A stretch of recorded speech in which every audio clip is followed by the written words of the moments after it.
అబ్బో ఇక్కడ కేజీ చీరలు కొంటే అర కేజీ చీరలు ఫ్రీ అంట. మంగళ్య షాపింగ్ మాల్, కేజీల్లో సేల్, టన్నుల్లో ఆనందం.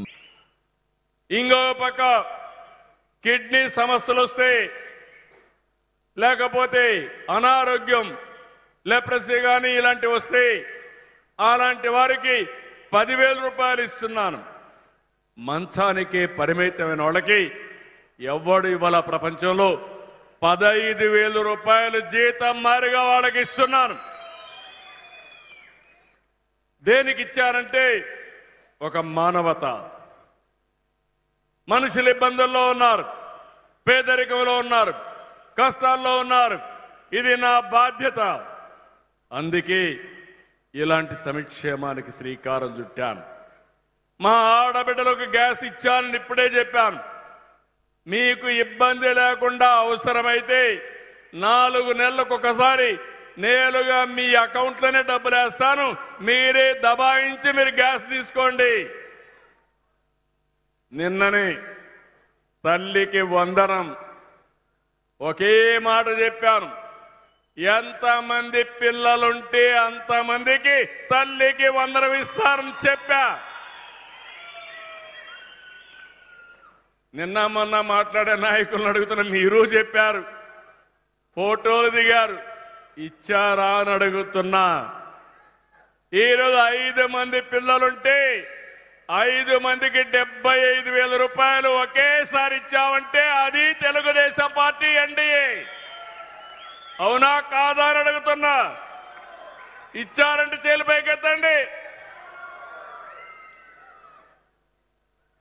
అలాంటిది ఈరోజు మనం దగ్గర మీరు ఒకసారి చూస్తే ఇలాంటి వినూత్నమైన కార్యక్రమాలతో దీనివల్ల 2 లాభాలు. ఒక ఇంట్లో 3 పిల్లలుంటే ఒకరినే చదివిస్తే 2 పిల్లలు చిన్నబోతారు.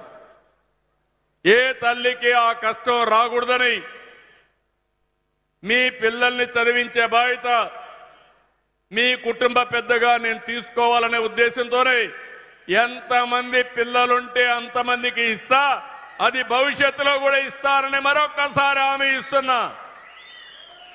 దీనివల్ల 2 లాభాలు ఉంటాయి. ఒకటి, పిల్లల్ని బాగా చదివిస్తారు. రెండోది, రాబోయే రోజుల్లో జనాభా తగ్గిపోతా ఉంది. పిల్లలు పెంచడం కూడా భారం అవుతుంది. దీనివల్ల జనాభా కూడా మేనేజ్మెంట్ అవుతుంది. శుభం, వర్షం కూడా పడతా ఉంది. వరుణ దేవుడు కూడా మనల్ని ఆశీర్వదిస్తున్నాడు. 1వ తరగతికి ఇంకా ఇవ్వలేదు, తొందరలోనే అడ్మిషన్స్ అవుతున్న వాళ్లకు ఇస్తాం. 11వ తరగతికి ఇంకా ఇవ్వలేదు, అడ్మిషన్స్ అవుతానే వాళ్ళకు కూడా ఇస్తారని మీ అందరికీ హామీ ఇస్తున్నా.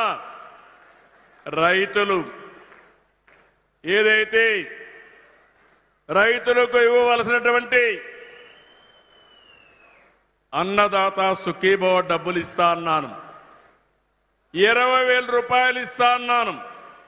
కేంద్రం 6,000 ఇస్తుంది, మనం 14,000 ఇస్తాం. గడిచిన ప్రభుత్వం ఇచ్చింది 7,500. వాళ్ళు ఇచ్చిన దానికంటే అన్ని విషయాల్లో డబల్ సంక్షేమాన్ని ఇచ్చిన పార్టీ ఎన్డీఏ పార్టీ అని చెప్పి మరొకసారి విజ్ఞప్తి చేస్తున్నా. గ్యాస్ వాళ్ళు ఇవ్వలా, నేను గ్యాస్ ఇచ్చా. వాళ్ళు ఒక బిడ్డకే ఇచ్చారు, నేను అందరి పిల్లలకి ఇచ్చా. వాళ్ళు పెన్షన్ ఇచ్చింది 4 ఏళ్లు 250 పెంచుకుంటూ పోయారు. నేను గెలిచింది జూన్లో గెలిస్తే ఏప్రిల్ నుంచి పెంచిన పింఛన్లు ఇచ్చిన పార్టీ తెలుగుదేశం పార్టీ. ఇంకొక పక్క అన్నదాతకు డబుల్గా ఇచ్చాం.